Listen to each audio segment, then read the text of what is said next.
അപ്പോൾ ഇതൊക്കെ നടക്കുന്നത്, ഈ ആരാധനകളൊക്കെ നടക്കുന്നത് തിരുവോണം മുതൽ മകം വരെയുള്ള ദിവസങ്ങളിൽ ഇടകലർന്നിട്ടാണ്. അത് 4 ആരാധനകളാണുള്ളത്. 3 നക്ഷത്രത്തെ അടിസ്ഥാനപ്പെടുത്തുകയാണ്, 1 തിഥിയാണ്. തിരുവോണം, രേവതി, രോഹിണി. പിന്നെ അഷ്ടമി നാളിൽ ഒരു ആരാധനയുണ്ട്. അത് ഇളനീർ വെപ്പിൻ്റെ പിറ്റേ ദിവസം ഇളനീര് അഭിഷേകം ചെയ്യുന്നത്. അപ്പോൾ ഈ ഇളനീര് ഒക്കെ ചെത്തി കയറ്റിയിട്ട് രാത്രി ഒരു പ്രത്യേക മുഹൂർത്തത്തിൽ കൊട്ടേരിക്കാവിലെ മുത്തപ്പൻ ഇവിടെ വന്നാലാണ് ഇളനീര് അഭിഷേകം തുടങ്ങുന്നത്. ഇളനീര് കൊണ്ടുവരുന്നത് ധാരാളം വ്രതം അനുഷ്ഠിച്ചിട്ട് അവരുടെ മഠങ്ങളുണ്ട്, കഞ്ഞിപ്പര എന്ന് പറയാം. താനൂര് മുതൽ ഇവിടെ മാത്രമൊന്നുമല്ല, താനൂര് മുതൽ ഇങ്ങോട്ട് കാസർഗോഡിൻ്റെ അതിർത്തി വരെ ഉള്ള ആളുകൾ ഈഴവ സമുദായത്തിൽപ്പെട്ടവരാണ് കൊണ്ടുവരിക. വ്രതമുണ്ട്, കഠിനമായ വ്രതം തന്നെയാണ്. നടന്നിട്ടാണ് വരിക. 6 ഇളനീര് വീതമുള്ള കാവ് കെട്ടിയിട്ടാണ് കൊണ്ടുവരിക. അങ്ങനെ ഇവിടെ എത്തിയാൽ ഈ അഭിഷേകം ചെയ്യുന്നത് ഭഗവാന്റെ കോപം ശമിപ്പിക്കാനാണ്. അന്ന് വല്ലാതെ രൂക്ഷമായ മനസ്ഥിതി ഉണ്ടായല്ലോ, പത്നിയുടെ നാശം അറിയാം, അദ്ദേഹത്തിനെ അറിയാം. പക്ഷെ പോണ്ടെന്ന് പറഞ്ഞിട്ടില്ല. കാരണം എന്നാലും താതനല്ലേ, പുനരവിടെ നടക്കുന്നതും യാഗമല്ലേ, ചെന്നാലും നമ്മളല്ലേ, പരം അവിടെ വിശേഷിച്ച് ചെല്ലേണ്ടതല്ലേ എന്ന് സതി ഭർത്താവിനോട് ചോദിച്ചു. പേർത്തിമാരൊക്കെ ഇങ്ങനെ വിമാനത്തിൽ കയറി വന്ന് ഇങ്ങനെ പോകുന്നത് കണ്ടപ്പോൾ ഇവരോട് പറഞ്ഞിട്ടില്ലല്ലോ. അപ്പോൾ ഞാനും കൂടി പോയിക്കോട്ടെ എന്നാണ് അവസാനം ചോദിച്ചത്. നമ്മൾ പോകേണ്ടതല്ലേ എന്ന് പറഞ്ഞു. അദ്ദേഹം വരില്ല എന്ന് മനസ്സിലായി. അപ്പം ഞാൻ പോയിക്കോട്ടെ എന്ന് ചോദിച്ചു. അങ്ങനെയാണ് പോകണ്ടെന്ന് പറഞ്ഞിട്ടില്ല. പോയാൽ എന്താ സംഭവിക്കാന്ന് അറിയില്ല, കാരണം അച്ഛൻ എന്നോട് അത്രയേ ഉള്ളൂ എന്നൊക്കെ പറഞ്ഞിട്ടുണ്ട്. അത് മനസ്സിലാക്കിക്കൊണ്ട് തന്നെയാണ് വന്നത്. ഇവിടെ വന്നപ്പോൾ തീരെ ഗണിച്ചില്ല. അമ്മയോട് കൂടി സംസാരിക്കാൻ പറ്റാത്ത അവസ്ഥയായി. അത്ര ഇതാണല്ലോ. അത് കൊണ്ട് ആണ് ഈ യോഗത്യാഗം ചെയ്ത അതാണത്. അപ്പോൾ ശിവന് കോപ്പായി വീരഭദ്രനെ ഇങ്ങോട്ട് അയച്ചു. ആ വീരഭദ്രന്റെ വാള് ഇവിടുന്ന് എറിഞ്ഞ സ്ഥലമാണ് വാളാട്, വയനാട്ടിൽ. ഇവിടെ വലിച്ചെറിഞ്ഞതാണ്. അവിടെ നിന്നാണ് ഈ ഉത്സവത്തിന്റെ തലേ നെയ്യാട്ട് ദിവസം വാള് കൊണ്ടുവരുന്നത്. ഉത്സവം കഴിഞ്ഞാൽ തിരിച്ചു പോകും. അപ്പോൾ ഇതൊക്കെ പരസ്പരം ബന്ധപ്പെട്ടതാണ്. നെയ്യഭിഷേകം തുടങ്ങുന്നു. പിന്നെ എല്ലാ ദിവസവും സഹസ്ര കലശാഭിഷേകം 1000 കുടം പറയുക വൈകുന്നേരം ഇന്നുണ്ട്. പിന്നെ എല്ലാ ദിവസവും നവകം അഭിഷേകമുണ്ട്. എല്ലാ ദിവസവും ഈ അഭിഷേകങ്ങളൊക്കെ എല്ലാ ദിവസവും ഉള്ളത്. പിന്നെ ഇളനീരാട്ടം. ഈ ഇളനീരാട്ടത്തോടു കൂടിയാണ് ഒരു ഭാഗത്ത് തണുത്തത് എന്നാണ് പറയുന്നത്. മറ്റൊന്നും കൊണ്ട് അത്രയായിട്ടില്ല, കുറച്ച് കുറഞ്ഞു വന്നു. എന്നാലും പൂർണ്ണമായിട്ട് ഒരു സമാധാനം അതോടുകൂടിയാണ്. അതിന് ശേഷവും കുറച്ച് ബാക്കിയുണ്ട്.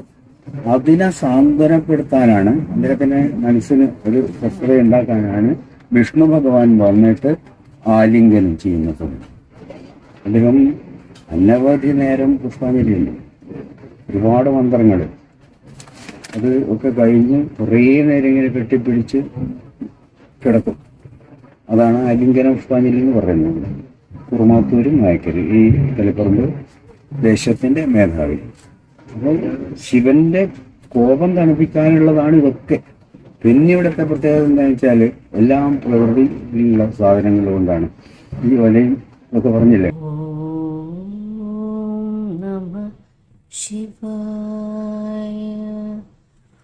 ഓം നമഃ ശിവായ. മുമ്പ് തരിപ്പ എന്ന് പറഞ്ഞൊരു പുല്ലുണ്ടായിരുന്നു, അതുകൊണ്ട് നെയ്യാറുണ്ട്. പിന്നെ ഭണ്ഡാരറി ഇതൊക്കെ അതിൻ്റെ ഉള്ളിലുള്ളതൊക്കെ ശ്രീകോവില് തൽക്കാലം കെട്ടിയുണ്ടാക്കുന്നത്. അതൊക്കെ ഞെട്ടിപ്പനയുടെ ഓല കൊണ്ടാണ്, ഞെട്ടിപ്പന. പിന്നെ ഇവിടെ പഞ്ചഗവ്യ സാധനങ്ങൾ കൊണ്ടുവരുന്നത് മുളങ്കിട്ടിയിലാക്കിയിട്ടാണ്. അങ്ങനെ എല്ലാം പ്രകൃതിയായിട്ട് ബന്ധപ്പെട്ടിട്ടാണ് ഉള്ളത്. ഇതൊക്കെ ഇപ്പോൾ അടുത്ത കാലത്തുണ്ടായ മാറ്റം, ഈ ചുമരൊക്കെ വന്നത്. അതൊക്കെ പണ്ടത്തെ ഒരു പിന്നെ പർണശാലകളാണ്. ഇവിടെ ഋഷിതുല്യമായ ജീവിതം നയിക്കണം എന്നാണ്. പിന്നെ പേരുകൾ അതൊരു പ്രത്യേകതയാണ്. ഇവിടെയുള്ള ഞങ്ങളുടേതല്ല ഇല്ലപ്പേരാണ്. ഇപ്പോൾ പാലം ഇവിടെ എഴുതിയത് എൻ്റെ ഇല്ലത്തിൻ്റെ പേരാണ്. അതല്ലാതെ അവിടെ കയറാത്ത നമ്പൂതിരിമാരുണ്ടല്ലോ, അത് ഒരാൾ മച്ചൻ, ഒരാൾ വിളക്കൻ, ഒരാൾ തൃക്കടാരി, ഇങ്ങനെയൊക്കെയാ പേരുകൾ. അതുപോലെ തേടൻ, വാര്, ഉറക്കൻ ഒരാളുടെ പേരാണ് ഉറക്കൻ. അപ്പോൾ ഇവരുടെയൊക്കെ ജോലിയായിട്ട് ബന്ധപ്പെട്ട ഈ പേരുകൾ. ഇപ്പോൾ തേടൻ വാരൻ എന്ന് പറഞ്ഞാൽ അയാൾ ഓരോരുത്തരോടും വന്നിട്ട് പറയണം നിങ്ങളുടെ ജോലിക്ക് പോകാറായി. പറയുന്നത് അങ്ങനെയല്ല, ഇങ്ങനെ തൊഴുതുകൊണ്ട് പറയും നീരാട്ടുള്ളിക്ക് എഴുന്നള്ളാറായി എന്ന് പറയാം. പിന്നെ അവിടെ ചെന്നാൽ ചെയ്യേണ്ടത് ഞങ്ങൾക്ക് അറിയാമല്ലോ. അപ്പോൾ അത് വന്ന് പറഞ്ഞാലേ ഞങ്ങൾ കുളിക്കാൻ പോകുള്ളൂ. അവിടെ സമയമായാലും വന്ന് പറയും. അതിവിടെയും അവിടെയൊക്കെ നമ്മൾ ഈ 7 സ്ഥലത്തും പോയി പറയണം. അതിന് അടിയന്തരം കേടുക എന്നാണ് പറയുന്നത്. അതുകൊണ്ട് തേടന്മാരൻ സ്ഥാനപ്പേര് തേടൻ. കയ്യാലയുടെ പേരും അങ്ങനെയാണ്. പിന്നെ ആ ഭണ്ഡാരയുടെ മുകളിൽ തട്ടുഭാഗമായിട്ട് മച്ച് എന്ന് പറയും. ഇവിടെ ഈ പ്രദേശത്ത് മച്ച് എന്നാണ് പറയുക. അതിൻ്റെ മുകളിലാണ് നിവേദ്യ സാധനങ്ങളൊക്കെ സൂക്ഷിക്കുക. ആ നിവേദ്യ സാധനങ്ങൾ അവിടുന്ന് കൊടുക്കുന്നത് മാത്രമേ ഇവിടെ ഉപയോഗിക്കൂ. അപ്പോൾ ആര് കൊണ്ടുവന്ന്, ഞാനിപ്പോൾ ഒരു കദളിക്കൊല കൊണ്ടുവന്ന് വെച്ചാൽ നേരിട്ട് അങ്ങ് കൊടുക്കാൻ പറ്റില്ല. അത് ഇതിലേ വന്നിട്ട് അതിൻ്റെ മുകളിൽ കൊണ്ട് കൊടുക്കണം. അവിടുന്ന് എടുത്ത് കൊടുക്കുന്നത് മാത്രമേ ഇവിടെ ഉപയോഗിക്കൂ. എന്ത് സാധനം. അതല്ലാതെ വരുന്നത് നെയ്യും ഇളനീരും മാത്രമാണ്. അത് നേരെ വരിക. ബാക്കി നേരെ വന്നാൽ ഇതിലൂടെ തന്നെ വരണം. അപ്പുറത്തെ കൂടി വരാൻ പാടില്ല. പക്ഷേ ശിവക്ഷേത്രം ആയതുകൊണ്ട് മുറിച്ച് കിടക്കാൻ പാടില്ല. ഈ നിവേദ്യ സാധനങ്ങൾ അങ്ങനെയുണ്ട്. പിന്നെ ശിവേലിയും ശിവർക്ക് അത് ബാധകമല്ല, വെള്ളത്തിലൂടെ ആയതുകൊണ്ടാണ്. അപ്പോൾ അയാളുടെ പേര് മച്ചൻ. മച്ചിൻ്റെ മുകളിൽ ഇരിക്കുന്നയാൾ നമ്പൂരിയാണ് മച്ചൻ. പിന്നെ തൃക്കടാരി എന്ന് പറഞ്ഞൊരു സ്ഥാനമുണ്ട്. അദ്ദേഹം ഈ ബ്രാഹ്മണരല്ലാത്തവർക്ക് തറ തൊടാൻ പാടില്ല. അപ്പോൾ വെള്ളിക്കുടം വയ്ക്കുകയാണ്, അല്ലെങ്കിൽ സ്വർണ്ണക്കുടം വയ്ക്കുകയാണ് വിചാരിക്കുക. അത് പ്രാർത്ഥിച്ചിട്ട് നമ്മൾ മുമ്പിൽ വെച്ചാൽ ഈ തൃക്കടാരി എടുത്തിട്ട് തറേൻ്റെ മുകളിൽ വെക്കും. അതിനുള്ള ആളാണ് തൃക്കടാരി. ഘടം തൃക്കടാരി. പിന്നെ വിളക്ക്, ചോതി വിളക്ക് എന്ന് പറഞ്ഞൊരു വിളക്കുണ്ട്. അത് ഈ നെയ്യാട്ട ദിവസം അവിടുന്ന് വന്നിട്ട് കത്തിക്കുന്നതാണ്. അതിനുള്ള തീ കൊണ്ടുവരുന്നത് കുറ്റിയാടി ജാതിയൂർ മഠത്തിനാണ്. അത് കൊണ്ടുവന്ന് കത്തിക്കുന്നതാണ്. ചോതി വിളക്ക് തെളിഞ്ഞാൽ അത് ഉത്സവം അവസാനം വരെ കെടാതെ സൂക്ഷിക്കണം. അതിന് കാവൽ നിൽക്കാൻ ആളുണ്ട്. അദ്ദേഹത്തിൻ്റെ പേര് വിളക്കെന്നാണ്. വിളക്ക് സൂക്ഷിക്കുന്നത് ഈ ഓല കുട കൊണ്ടോ അല്ലെങ്കിൽ കല്ലുവാഴയുടെ ഇല കൊണ്ടോ ഒക്കെ മറച്ച്, കാറ്റ് വരുമ്പോഴൊക്കെ മറച്ച് പിടിച്ചിട്ട് അങ്ങനെ ഉറങ്ങാതിരിക്കണം അയാൾ. അത് വിളക്കൻ. പിന്നെ അവസാന ഘട്ടത്തിൽ ഒരു ഗൂഢപൂജകളുണ്ട് 3 ദിവസം. ആ ദിവസം എല്ലാവരും പുറത്തിറങ്ങാൻ ഒന്നും പാടില്ല. അപ്പോൾ അത് പാടില്ലാത്തത് കൊണ്ട് ആരെങ്കിലും വരുന്നുണ്ടെങ്കിൽ വേഗം പോകുന്നു ഇങ്ങനെ പറഞ്ഞിരിക്കുന്ന ഒരു ആരുണ്ട്. കൂത്തമ്പലത്തിലായിരിക്കാം. എന്നിട്ട് ഇങ്ങനെ പറഞ്ഞുകൊണ്ടിരിക്കും അയാൾ, ഉറങ്ങാതിരിക്കും. അയാളുടെ പേര് ഉറക്കുന്നത്. അങ്ങനെ പല ഇതുണ്ട് ഇവിടെ. ഇതൊക്കെ ഉണ്ടാക്കിയിട്ടുള്ളത് അക്കരെ നിന്നിട്ടാണ്. അത് വില്ലമംഗലം സ്വാമിയാരാണ് കേട്ടിട്ടുള്ളത്. അദ്ദേഹം ഇക്കരെ കടക്കാതിരിക്കാൻ കാരണം കാണുന്നതൊക്കെ ശിവലിംഗമായിട്ട് തോന്നുന്നു. പിന്നെ കടക്കാൻ പറ്റില്ല. ഓം നമഃ ശിവായ. ഉത്സവം 3 ഘട്ടം. ഒന്ന് തിരുവോണം വരെ ദേവകള്, തിരുവോണം മുതൽ മകം വരെ മനുഷ്യര്, അത് കഴിഞ്ഞാൽ ഭൂതഗണങ്ങൾ. 3 ഘട്ടമായിട്ടാണ് ഉത്സവം നടത്തുന്നത്. ഏറ്റവും ഒടുവിലത്തെ ദിവസം കളഭാഭിഷേകമാണ്. ഇത് കലശമണ്ഡപം. ഈ കാണുന്നത് ഇവിടെ നിന്നാണ് കളഭം പൂജിക്കുക. എന്നിട്ട് ഞങ്ങൾ അങ്ങോട്ട് കൊണ്ടുപോകും, ഇവിടെ അഭിഷേകം ചെയ്യും. അതാണ് ഈ ഉത്സവത്തിൻ്റെ അവസാന ദിവസം ആയിട്ട് കണക്കാക്കുന്നത്. അത് കഴിഞ്ഞാൽ വാള് പോവും, മുതലയായിരിക്കും. അപ്പോൾ എല്ലാവരും പോകും. പിന്നെ ആർക്കും ഇവിടെ വെക്കാൻ പാടില്ല. പക്ഷേ അടുത്ത ദിവസം ഞങ്ങൾ 4 നമ്പൂതിരിമാരും ഒരു നമ്പീശനോട് ഒരു പൂജയുണ്ടാകും. ആ പൂജയ്ക്ക് വലിയൊരു ചെമ്പ് നിവേദ്യം ഞങ്ങൾ തന്നെ ഉണ്ടാകും. ഇവരൊക്കെ ദേവണക്കാരൊക്കെ മുമ്പ് പോയിട്ടുണ്ടാകും. ഈ 4 പേരെ ഉണ്ടാവുള്ളൂ. പാലോന്നും പനിവര്, ഉഷക്കാമ്പറും, പിന്നെ പടിയില്ല. 4 പേര്, ഒരു നമ്പീശനും.